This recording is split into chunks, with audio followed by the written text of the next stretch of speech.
Bonjour à vous tous mes amis, j'espère que vous allez bien aujourd'hui parce que dans cette vidéo, je m'attaque à West Side Story, le nouveau film de Steven Spielberg mettant en vedette Ansel Elgort et Rachel Zegler. L'histoire se passe en 1957 et ça raconte l'histoire de deux clans rivales qui cherchent à prendre le contrôle de West Side à New York. D'un côté, il y a les Jets qui sont dirigés par Riff qui représente le groupe natif blanc et de l'autre côté, il y a les Sharks qui sont dirigés par Bernardo qui représente le groupe portoricain. Et lors d'une soirée dansante, Tony, l'un des membres des Jets, va tomber amoureux de Maria, la sœur de Bernardo. Ce faisant, ça va créer un conflit beaucoup plus important que le contrôle des territoires. Ça va être une question de se battre pour l'amour des deux amants. Quand j'ai été voir West Side Story, j'ignorais totalement que c'était un remake du film de 1961, un chef-d'œuvre du cinéma.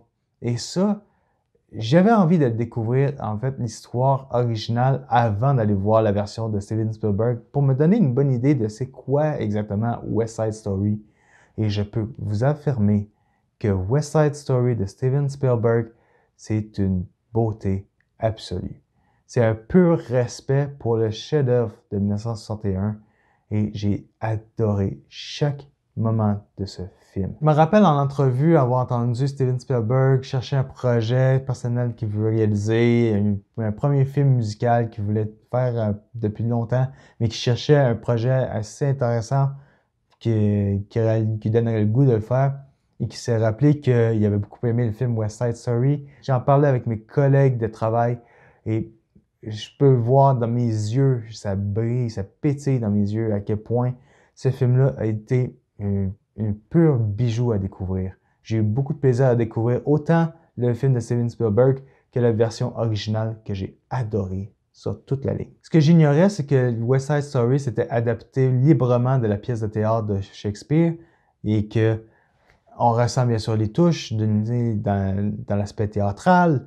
La version de 1961, c'était beaucoup plus du théâtre, du chant, de la danse. C'était un mélange de toutes sortes d'arts, la littérature, la poésie, la musique. Bref, c'était un pur traitement visuel vraiment magnifique.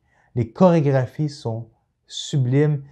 Juste la scène du début avec les clans qui s'affrontent. On n'a même pas besoin de dialogue pour comprendre l'histoire. En fait, juste les chorégraphies décrivent davantage les relations qu'ont les deux personnages, les deux clans, qui sont les chefs. On y voyait une rivalité qu'on n'avait jamais vue et les chorégraphies parlent d'eux-mêmes. C'est ça que j'adorais beaucoup avec la version de 1961 et c'est ce qu'on retrouve également avec celle de Steven Spielberg que je trouve magnifique. Je suis vraiment satisfait que Steven Spielberg ait choisi ce projet-là parce que même avec la musique qu'on entend au début du film, le petit son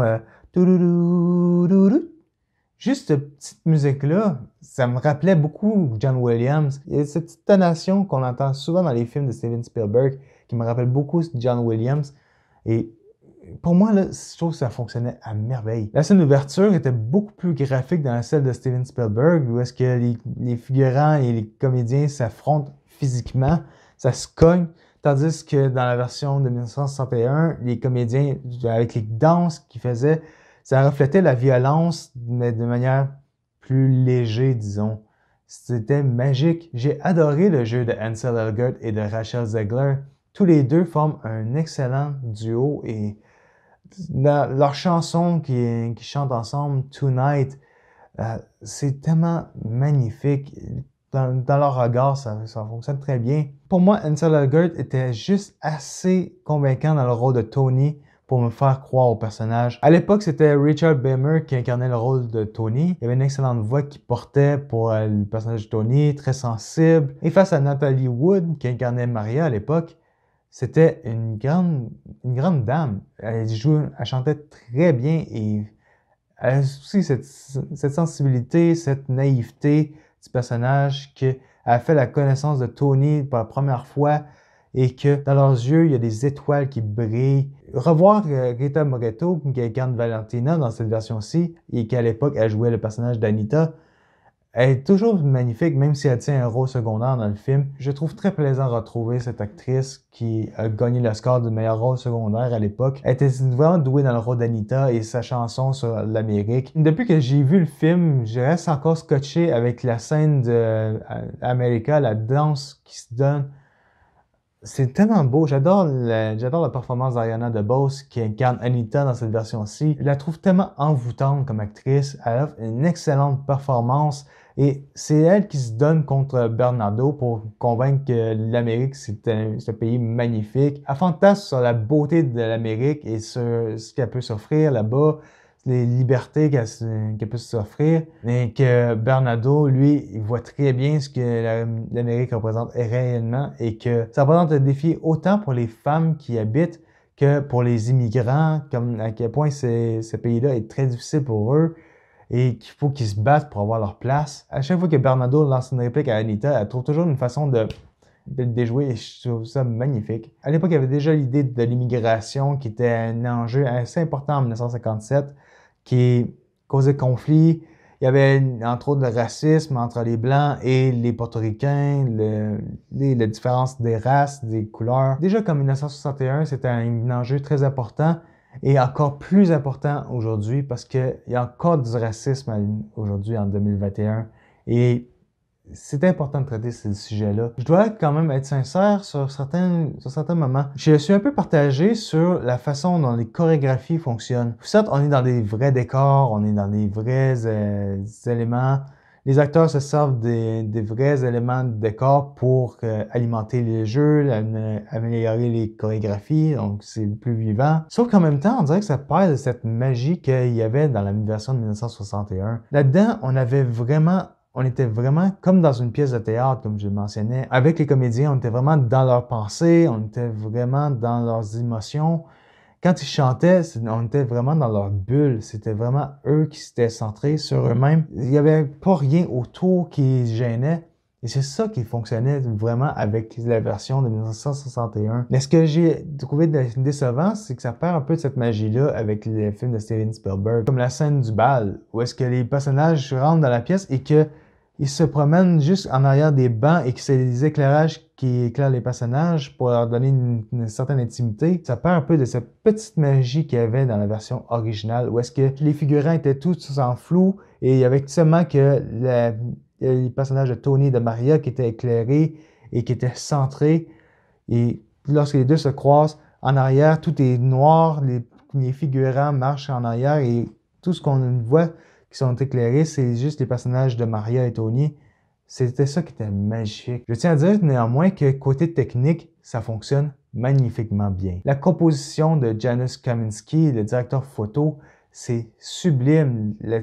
Comment il travaille la lumière et comment il est capable de rendre les décors vivants. On est dans une période de 1957 qui est en plein essor. Les bâtiments sont en train d'être construits. On est dans la période industrielle.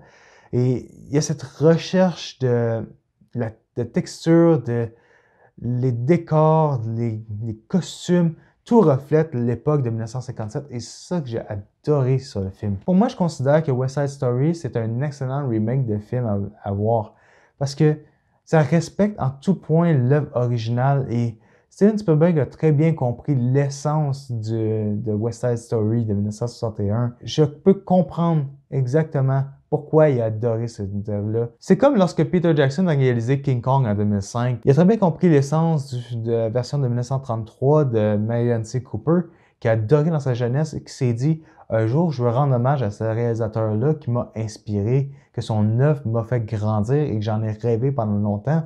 Et je veux rendre hommage à ce réalisateur-là. » Pour moi, un bon remake, c'est savoir respecter l'œuvre originale. C'est savoir apporter sa touche personnelle à l'œuvre tout en gardant un certain respect à l'œuvre originale. Et c'est ça que j'adore avec West Side Story et que je vous recommande très fortement de le voir au cinéma. Ça vaut énormément la peine. J'adore les chorégraphies, les couleurs, le choix de la lumière. Bref, tout dans cette production-là est magnifique et c'est pour ça que je donne à West Side Story la cote de 8.5 sur 10. Mes amis, je vous remercie beaucoup d'avoir regardé ma vidéo. J'espère que ça vous a plu. Et si c'est le cas, mettez un petit commentaire pour me dire qu'est-ce que vous avez aimé de West Side Story. Et on se retrouve pour de nouvelles critiques de films chaque semaine. Comme toujours, je vous souhaite à vous tous, mes amis, bon cinéma!